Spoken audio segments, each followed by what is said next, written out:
국민TV 뉴스가 창간했습니다. 빠르고 정확한 뉴스, 국민TV 뉴스의 텍스트 버전을 여러분 앞에 내놓습니다. 국민TV 라디오의 각종 콘텐츠를 이제는 읽으실 수 있습니다. 뉴스.국민.tv, 국민TV 뉴스에서 세상의 모든 뉴스와 만나세요.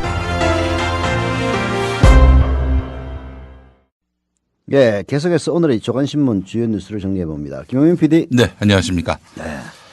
자, 첫 뉴스는 뭡니까? 예, 박근혜 대통령과 민주당 김한길 대표 장외 정치로 한바탕 붙게 됐습니다. 네. 자, 그런데 두 사람 사이가 이 참 기묘합니다. 네. 예, 2006년 당시에는 박근혜 대통령이 한나라당 야당 대표였죠. 네. 당시에 김한길 현 민주당 대표는 열린우리당 원내대표였습니다. 아, 참. 그때와 비교하면은 공격과 수비, 여야의 입장도 정반대로 바뀌었다는 거죠. 네. 경향신문이 이면에서 그때를 복기했습니다. 네. 자, 당시에 그 사학법 개정안이 통과가 됐죠. 네. 뭐 핵심은 이거 아닙니까? 그동안 사학재단에서 자기들 마음대로 인사, 재정 이런 것들을 권한을 행사했었는데 이렇게 하다 보니까 뭐 사학 비리가 많이 일어났다는 거죠. 그래서 외부에서 이를 감시할 수 있는 개방형 이사를 도입하자 이런 내용이었습니다. 그러자 당시에 사학재단은 물론이고 보수단체들이 전교조가 학교를 먹으려 하는 거 아니냐. 현 정권 참여정부와 결탁해서 말이다. 뭐 이렇게 주장을 했었습니다. 그래서 이제 사학재단과 보수단체들이 사학법 개정 무효화 서명운동을 벌였습니다. 사학 중에는 개신교 쪽 사학들이 많죠. 자, 그러다 보니까 당시에 그 한 목사는 십자가를 치고 가는 그런 퍼포먼스를 냈습니다. 예수가 그 모습을 보면 얼마나 기가 막혔을까요? 예.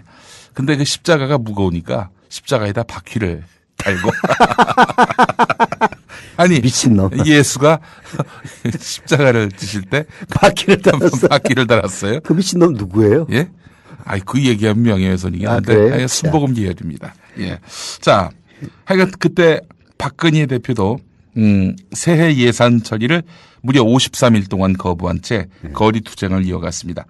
하지만 뭐 당시에 많은 사람들이 빈축을 보였죠. 노무현 당시 대통령에 대한 그런 지지 여부와는 무관하게 하여간 한나라당이 무리수 두고 있다라는 비판 여론이 거셌고 아울러 시간이 갈수록 동력은 떨어졌습니다. 그때 그 유명한 장면이 나오지 않았습니까? 네. 이명박, 박근혜 두 사람이 서울광장에서 촛불 시위를 벌이는 정말 아니, 다른 것도 아니고 예. 사학재단의 비리를 조장하는 예. 그런 식으로 법을 바꿔달라고 시위를 벌였다는 게 말이 돼요. 글쎄 말입니다. 상황은 비슷하지만은 그 목적은 완전히 다르죠. 악을 조장하기 위해서 시위를 벌였던 사람이 이명박근혜고 네. 지금 이제 김한길은 뭐 본의 아니게 네. 악에 대항하기 위해서 네. 본의 아니게. 본인은 그런 마음이 별로 없는데. 그런 것 같은데요. 자, 그런데 예. 말이죠. 예. 이후에 재밌는 양상이 있습니다. 아, 어쨌든 이 박근혜 대표가 이끄는 한나라당이 네. 53일 동안 새해 예산 처리도 거부한 채 거리 투쟁을 이어갔죠. 네. 오히려 식물국회를 만들었다는 그런 비판 여론에 직면하느라 상당히 곤혹스러웠습니다. 네. 말씀하신 대로 비리 사학을 고치겠다. 네. 이런 사학법 개정안 그 취지에 반대를 해서 이렇게 거리로 나온 것 명분과 이런 그 이유가 매우 약했다는 겁니다. 아니 그 비리 사학에 학생들을 집어넣는 99% 서민들이 이명박하고 박근혜를 지지한다는 거 정말 아이놀이 아닙니까? 예. 이런 아이놀이가 정말 가슴이 답답해요. 자, 여기서 이제 김한길이 나타납니다. 김한길 선수 등장했습니다. 예, 당시 꽉 막힌 전국을 풀고 결과적으로 박근혜 대표에게 정치적 출구를 열어준 원군이 바로 김한길 대표였습니다. 은인이시구나. 예. 이번에도 은인. 그렇습니다. 연초에 새로 열린우리당 원내대표에 당선됐던 김한길 대표는 한나라당 이재호 원내대표에게 대표 회담을 제안해서 북한산에서 산상회담을 열고 전국 정상화 합의문을 마련했습니다. 전국 정상화 합의문 쉽게 얘기해서 한나라당이 사학법 이건 안 된다. 네. 이 부분은 안 된다라고 했던 부분들 상당 부분 받아들인 겁니다. 그래서 결국 사학법 개정안 누더기법이 된 거죠. 네. 누더기법을 만든 장본인이 바로 김한길 당시 열린우리당 원내대표였던 겁니다. 아니 뭐 김한길이라기보다는 한나라당이 워낙 그렇게 분당지를 치니까 예. 정치적으로 돌파하기 위해서 양보를 했다. 그렇게 예. 봐야죠. 지금 사실 새누리당도 그때 김한길을 본받아야 됩니다. 그런데 김한길 대표의 그런 그 타협으로 네. 당시 그 열린우리당 안에서는 원내대표 취임 성과를 위해서 해서는 안 될 양보를 했다. 이런 비난 여론이 비등했고요. 이것 때문에 김한길 대표와 친노무현 진영 사이에 틈새가 벌어진 것 아니냐 하는 그런 시각도 생겼다는 겁니다. 그래서 나중에 원내대표 그만두면서 아예 정계 은퇴를 선언하고 뭐 악담 퍼붓고 그만뒀죠 아마? 네. 네. 박근혜 대표 그냥 그대로 내버려뒀으면은 네. 지금 대통령 될 일이 없었을 것이다라고 얘기하는 사람도 있습니다.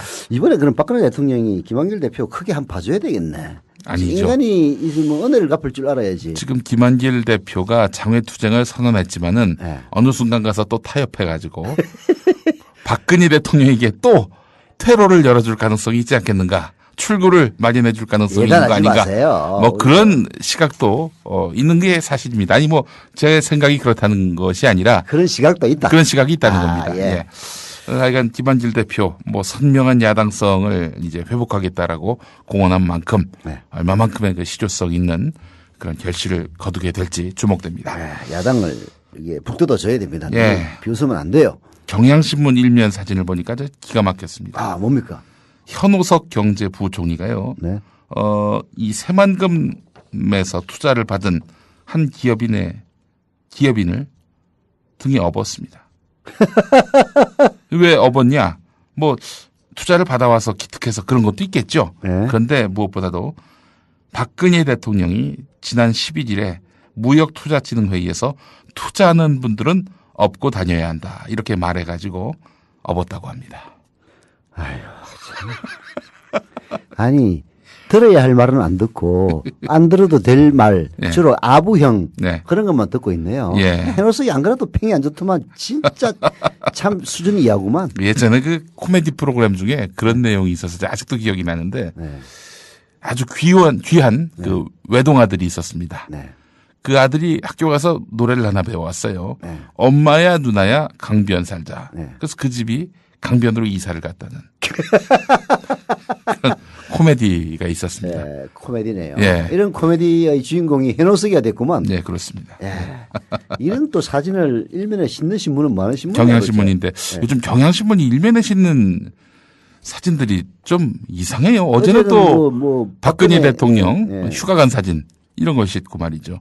요즘 경향신문 일면 사진 왜 그렇게 뭐 경향신문이야말로 청와대와 화해하려는 예. 그런 배신당해. 아니 조선일보도 안 하는 일을 왜 경향신문이 요즘 이러는지 모르겠습니다. 하여튼 뭐 하여간 넘어갑시다. 우리 현오석 부총리가 망하면 지가 망하지 뭐. 투자받은 기업은 없는 모습을 오늘 경향신문 일면에서 볼 수 있었습니다만 네, 다음 경향신문이 비웃으려고 뭐 그렇게 싫은 게 아닐까 이런 생각도 뭐 들고요. 좋게 해서 합시다.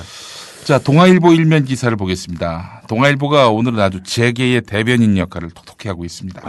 이거 박근혜 대변인인 줄 알았더니 또 재계까지 대변하시는 그렇습니다. 상당히 바쁘시네. 권력과 자본에 아부하는 신문, 뭐 동아일보의 뭐 최근 이미지죠.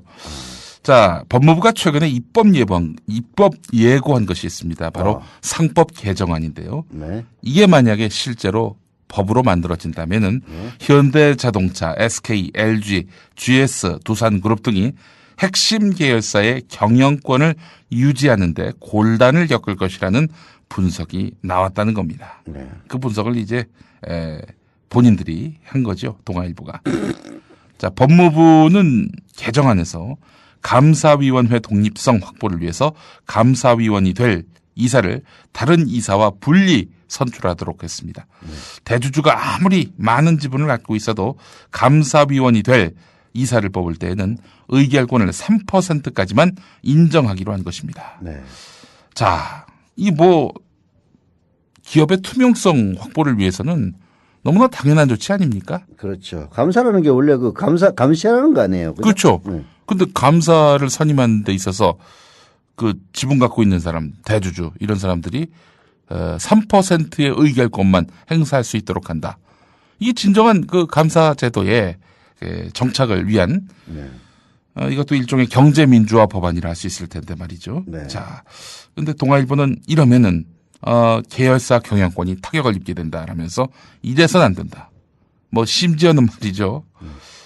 이렇게 되면은 투자와 고용이 줄기 때문에 국민 경제에 악영향이 우려된다라는. 재벌 경제 악영향이 오겠지. 그렇지. 재벌 일가에 악영향을 함부로 미치겠지. 얘기하지 말라고 그러세요. 무슨 국민 경제까지 얘기를 하고 자빠졌어. 이 참 어처구니가 없는 이런 확대 해석입니다. 아니 OECD 국가에서 대한민국이 투자율이 제일 높은 나라예요. 예. 그래도 경제 성장 안 됩니다. 예. 예. 자, 감사위원 선출제도 손질하게 된 배경과 관련해서 네. 7월 17일자 한겨레 기사가 있습니다. 그걸 좀 소개를 해드리겠습니다. 네. 삼성전자 대표이사는 누굴까요? 이건희 회장 아닙니다. 네. 권오현 부회장입니다. 세간에 널리 알려지지 않은 그의 또 다른 직함은 이사회 의장인데 현대자동차의 김충호 사장도 마찬가지입니다. 네. 김충호 사장도 대표이사와 이사회 의장을 겸직하고 있는데요. 네. 국내 기업 대부분은 대표이사들이 이사회 의장을 함께 맡고 있습니다. 네. 대표이사로서 업무 전반을 관장하면서 동시에 이사회 의장으로서 경영진을 감독하고 있는 셈입니다. 네. 이 뭐 전형적인 이해상충이라 할 수 있을 텐데 네. 경영진 견제와 감독이라는 제 기능을 이사회가 하기 어려운 구조라는 거죠. 그렇기 때문에 법무부가 이사회 기능의 정상화를 위한 상법 개정안을 마련한 겁니다. 네. 감사위원 선출 제도를 손질하게 된 것도 이사회가 경영진에 종속되는 이런 폐단을 줄이기 위한 방안인데 현재는 이사를 먼저 선출한 뒤 그중에서 감사위원을 뽑고 있는데 이사 선출권을 사실상 대주주가 갖고 있는 탓에 현 구조에서는 경영진에게 입바른 말을 할 수 있는 독립된 감사위원은 존재하기 힘들다는 겁니다. 훌륭한 법안이네, 그래서. 그렇죠. 이건 사실 또 박근혜 대통령의 대선 공약이기도 합니다. 아, 대선 공약이시구나. 예. 근데 왜 동아일보가 이렇게 정면으로 반기를 들지?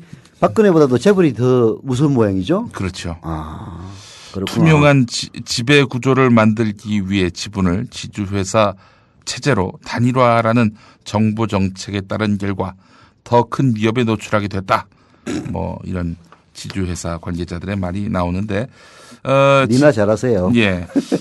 이런 사실 감사위원 제도의 개정 네. 이것은 대주주 측 지분을 한 곳에 몰아넣은 지주회사에 큰 타격을 줄 것으로 예상되는데 그것이 꼭 해야 바로 되는 거구나. 현대자동차, SK, LG, GS, 두산 이런 곳이 대표적이라는 거죠. 자, 하여간 이런 동아일보의 기업 감싸기 기사 참 눈꼴 사납습니다. 다음 뉴스. 중앙일보를 보겠습니다. 네. 인기가 높은 의대나 의학전문대학원, 법학전문대학원 여기는 지방대에 그것이 있을지라도 전국에서 지원자가 몰려듭니다. 그렇죠. 그러다 보니까 지역 인재들이 입학하기 쉽지 않아요. 예. 반면에 지방대의 일반 학과는 네. 지역 학생들도 기피합니다. 취업이 되지 않기 때문입니다. 지방대 위기가 닥친 것은 어제 오늘의 일이 아닌데 네. 서남수 교육부 장관이 그래서 지방대 육성 방안을 어제 내놓았습니다. 네. 우수 인재의 수도권 대학 집중 현상 너무나 심각하다. 네. 지방대 특성화를 유도하고 우수 인재가 지역에 남아서 지역 발전에 기여하게 하는 교육과 지역 발전 선순환 구조를 만들겠다 이렇게 밝혔는데 네. 이를 위해서 의대, 치대, 한의대, 약대 같은 학부와 로스쿨 의학전문대학원 같은 수험생들의 선호 분야에 지역 인재 전형을 도입할 수 있도록 네. 지방대 육성 특별법에 근거 조항을 만든다는 겁니다. 쉽게 이야기해서 전북대 로스쿨 있다. 그러면 전라북도 출신들이 좀 더 우대돼서 네. 입학할 수 있도록 하게 한다. 이런 얘기겠죠. 그거 좋은 거 아니에요? 근데 전주로 위장 전입을 한다든지. 그건 아무리 좋은 제도가 있으면 뭐해? 뛰는 놈이 나는 놈이 있는데. 어쨌든 네. 그렇게 되면은 그렇게 해서 위장 전입을 한다 손 치더라도 네. 그래도 지역에다가 세금을 내니 네. 하여간 지역으로서 나쁘지 않은 부분도 있을 텐데 이건 여담이고요. 네. 자, 그런데 지방대 의대 로스쿨 진학을 희망하는 수도권 수험생 사이에서는 역차별 논란이 나올 수밖에 없다. 네. 대입 취업에서 특정 지역을 우대하는 법률은 헌법의 차별금지 정신에 비춰서 위헌 소지가 있다. 뭐 이렇게 말하고 이거 있다고 구라예요. 하는데, 예, 구라다. 구라입니다. 이런 지역과 인종에 대해서 예, 그 우대하는 것은 이 우리나라 보수 세력들이 너무너무 좋아하는 네, 미국에도 있어요. 그거는 역차별이 아니라 예. 균형 발전 차원에서 하는 거예요. 그렇죠. 그러니까 서울에 있는 놈들이 쉽게 예. 얘기해서 자기 몫이 조금 줄어드니까 예. 이딴 소리 하고 있는 거예요. 예. 그 KBS 같은 경우도 지역 방송에서 일하는 사람들, 지방대 또 이렇게 우대하는 그런 입사 제도를 만들어서 얼마나 서울 수도권이 다 처먹으면은 네. 일단 이런 게 나오겠어요. 정현주 사장 때 그렇게 만들어진 건데 네. 지금도 잘 유지되고 있는지는 모르겠습니다만은 이 논산 건양대의 그 정영길 부총장이 한 말이 있네요. 지역 출신 학생들은 졸업 후에 지방에 정착해서 지역 발전에 기여하는 경우가 많다. 예. 실제로 그런 실측된 그런 검증된 그런 사례들이 있다 이런 얘기입니다. 중앙일보가 서울에 본사가 있는 신문이니까 이런 기사 쓰는 거예요. 중앙일보니까 중앙에 중앙에 있으니까 지방에 있는 신문은 반대로 기사 쓸 겁니다. 예. 세계일보 이면 기사를 보겠습니다. 네. 이 국영방송이 있습니다. 국영방송. 예. 국영방송하면 사람들이 다 KBS로 인식하는데 KBS는 1973년에 국영방송에서 공영방송으로 바뀌었습니다. 공사죠. 네. 공사도 하지만 아니고 그러거나 말거나 요즘 KBS 보도를 보면은 거의 박근혜 뭐 방송이지. 국영방송 정도가 아니라 아주 박근혜 박바방송. 박방송, 친박방송, 땡박방송. 그런 느낌을 9시 뉴스를 합니다. 입니다. 박근혜 대통령은 이렇게 시작되는. 그렇지 않은 방송이 또 어디 있겠습니까만 KBS 말고도. 자, 그런데 진짜 국영방송이 있습니다. 네. 일하는 사람들의 신분이 공직자인 그런 경우죠. 또 국가 예산을 직접 타서 운영하는 어디입니까? 방송이 바로 KTV입니다. KTV. KTV. 아, 문화체육관광부 산하에 있고요. 아리랑 TV도 있습니다. 이건 영어로 나가는 방송 아닙니까? 아리랑 TV. 또 국방 TV가 있어요. 국방 TV. 이거 국방부에서 하는. 네. 원래는 국군 TV였는데 뭐 이렇게 AFKN이 AFN으로 바뀌었지 않습니까? 네. 미군 방송이. 네. 여긴 KFN입니다. 아. 네, 하여간 또 국회가 운영하는 국회 방송이 있는데 여기에 어마어마한 돈이 들어가는 반면에 평균 시청률이 0%대라는 겁니다. 아니 0%대도 아니고 0.0 KTV는 0.0199. 예, 0.02%. 예, 그러니까 10,000명 중에서 2명 본다는. 예, 그렇습니다. 아, 훌륭하네. 국회 방송은 0.0175%, 예. 국방 TV는 0058? 0.0058%. 10만 명 중에서 5명 보는. 예. 아리랑 TV는 0.0053%인데 아리랑 TV는 좀 국내 시청자보다는 해외 해외 시청자들 시청자. 예. 뭐 감안할 필요가 있지 않겠나 생각은 드는데 하여튼 그래서 예산이 가장 많습니다. 네. 자, 하여튼 이런 KTV는 188억, 국회 방송은 120억, 국방 TV는 117억, 아리랑 TV는 493억 네. 이렇게 들어간다는 겁니다. 서울시가 운영하는 교통방송 TV도 있습니다. TBS TV 여기도 뭐 여기는 시청률이 0.0006%, 예산은 80억 들어가고 있습니다. 10만 명 중에서 6명 보는 훌륭한 방송이네. 네, 그렇습니다. 자, 이런 방송들을 보게 되면은 아주 극미한 시청률 아니겠습니까? 네. 자, 그렇기 때문에 과연 이렇게 보지도 않는 방송을 운영하는 것이 국가 재정을 낭비하는 거 아니냐. 네. 이런 우려가 나오고 있는 상황인데 요즘 또 급변하는 방송 환경 아닙니까? 네. 이러다 보니까 이 24시간 방송으로 가야 되고 다른 케이블 방송과 말하자면은 편성 경쟁력을 가지려면은 24시간 전일 방송으로 편성을 해야 하고 또 인터넷 방송도 하고 모바일 방송도 하고 또 HD 이 화면으로 내보내기 위해서는 카메라부터 못해 다 바꿔야 돼요. 그래서 어마어마한 그런 추가 투자 비용이 필요한데 여기에 혈세가 펑펑 투자되는 것 아니냐라는 이런 세계일보의 지적이 있었습니다. TBS TV 누가 만든 거야? 오정이 만든 거 아니야? 이명박이 만든 겁니다. 이명박이 만들었습니까? 이 진짜 라디오는 괜찮아요. 네. TV 누가 봅니까? 솔직한 얘기로. 예. 진짜 하여튼 예산 팡팡 자기 돈 아니라고 돈 쓰는 데는 이명박이 아주 선수구만. 예. 오세훈이가 흉내 내다가 결국은 중간에 그만뒀지만. 예, 그렇습니다. 교통방송의 역할이 참 좋죠. 라디오 같은 경우 그렇고 지금도 TBS TV도 볼만한 방송들이 있긴 합니다. 박원수 시장 취임 이래. 네. 하지만 너무나 시청률이 미약하네요. 예. 참 이런 그런 상황. 거 우리 국민 TV에게 주면은 정말 잘 운영할 건데. 아이, 참. 약간 깔때기는 너무나 저급합니다. 아, 저급합니까? 제가 원래 좀 저급합니다. 다음 뉴스. 예. 국민일보가 어제 고대 성추행 사건을 보도했었는데 추가 보도가 있었습니다. 아, 예. 그 경찰이 그 가해자인 11학번 A모 씨. 네, 이 사람 25입니다. 네, 나이는 많은데 그 학번이 좀 저학번이죠. 네. 이 가해자의 안암동 자취방에서 컴퓨터 하드디스크 5개를 확보했다고 합니다. 5개나. 예.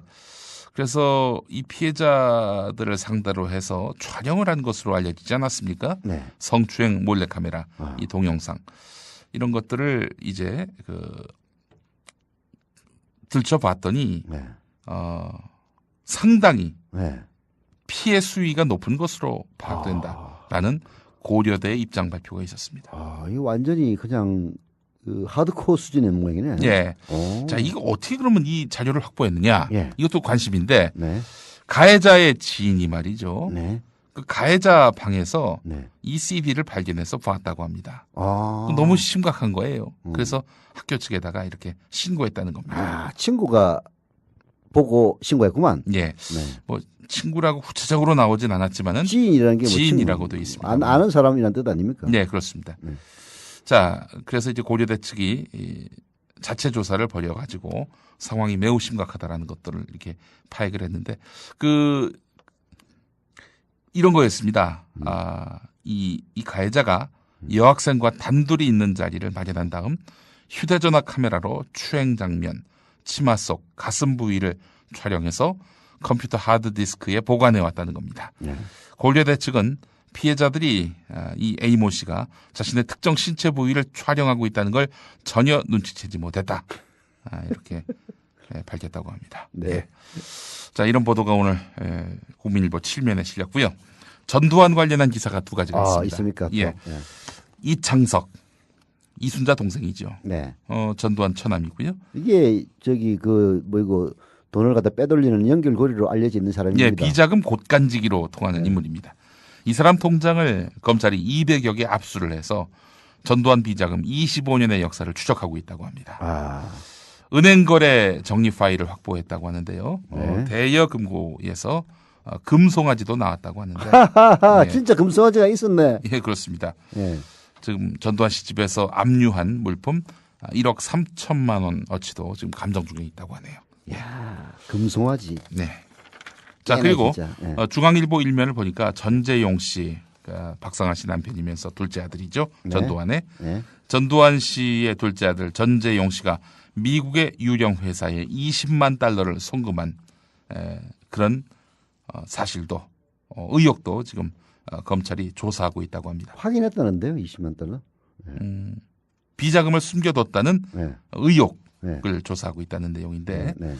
자, 이 두 형제, 그러니까 재국 씨를 포함해서 재국 재용 두 형제가 모두 비자금을 해외에 은닉한 것으로 드러난다면은 이건 당연히 누가 시켰는지 뻔히 나오는 거 아니겠습니까? 아버지가 시킨 거지 뭐. 아버지, 예. 아니, 아버지 아니면 엄마겠지 뭐. 예, 그렇기 때문에 파장이 만만치 않을 것이다라는 내용이 오늘 중앙일보에 실렸고요. 네. 자, 뭐 그 국민일보 관련 기사 하나만 더 보겠습니다. 네, 국민일보의 국민일보. 일면에 관련 기사가 있는데 앞으로 대부업체는요 네. 채무 회수를 위해서 텔레비전, 냉장고 같은 이 취약계층의 가전제품을 압류할 수 없도록 돼 있습니다. 하여튼 그 빚을 진 사람 집에 들어가 가지고 그 뭐 하여튼 돈 될 만한 것들 다 딱지 붙여 가지고 혹은 뭐 그걸 압류를 해 가지고 돈으로 이제 만들려 하는 그런 시도를 하는 것이 뭐 그동안의 보편적 관행이었는데 네. 기본 생활에 필요한 텔레비전, 냉장고, 휴대전화 이런 가전제품은 압류하지 못하도록 한다. 아무나 다 그렇게 한다는 것이 아니라 취약계층을 상대로 해서는 TV, 냉장고, 휴대전화를 압류할 수 없도록 한다는 건데요. 취약계층은 누구냐? 영구 임대주택 거주자, 네. 기초수급자, 네. 중증 환자, 장애인, 65세 이상 고령자가 그 대상이라고 합니다. 네. 야, 그거 몇 푼 한다고 TV 냉장고도 그냥 뺏어갔어요? 예. 대단한 대부업체네. 그렇습니다. 자, 오늘 여기까지 하겠습니다. 예, 지금까지 김용민 PD와 함께 조간 브리핑 함께했습니다.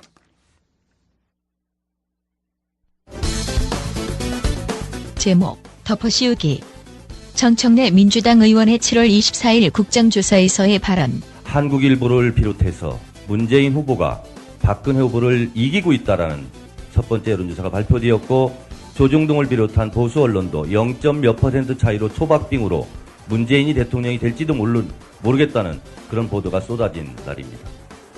새누리당은 많이 당황했을 겁니다. 오전 8시 36분 박근혜 후보는 긴급 기자회견을 열어서 민주당은 구태 정치를 멈춰라. 국정원 사건이 터무니없는 모략으로 밝혀지면 문재인 후보가 책임지라고 이미지 덮어씌우기를 진행했습니다. 7월 31일 김한길 민주당 대표의 국정조사 종식 선언.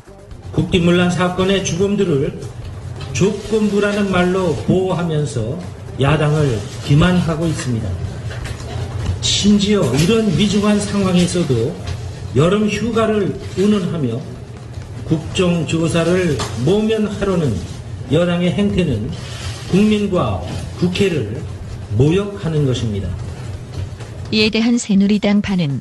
요즘 당대표 역할까지 도맡아 하는 윤상현 원내수석부대표. 결국 민주당의 장애투쟁의 진짜 의도는 국정원 국정조사를 의도적으로 파행시키려는 데 있습니다. 이번 국정조사에서 터무니없는 의혹들을 확대 재생산하여 대선 불복의 정치 공세장으로 만들려다가 그 뜻을 목적을 이루지 못하자 아예 이 불리한 판을 뒤집어 엎어버리겠다는 것입니다. 국정조사 누가 파행으로 이끌었나? 새누리당에서는 벌써부터 원세훈 김용판이 재판 중인 상황인데 나오겠느냐, 전현직 국정원 직원들이 나오겠느냐며 공공연하게 나오지 말라는 사인을 보내고 있습니다.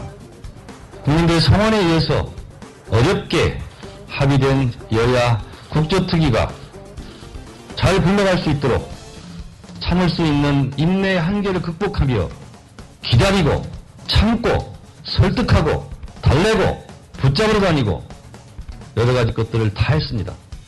그러나 지금은 이 시점은 그런 것이 무망하기까지 합니다. 잡아놓으면 도망가고 또 잡아놓으면 또 도망가고 또 붙들러 다니고 그리고 만나자고 요구하고 하는데도 새누리당의 협상의 태도는 실망스러운 것이었습니다.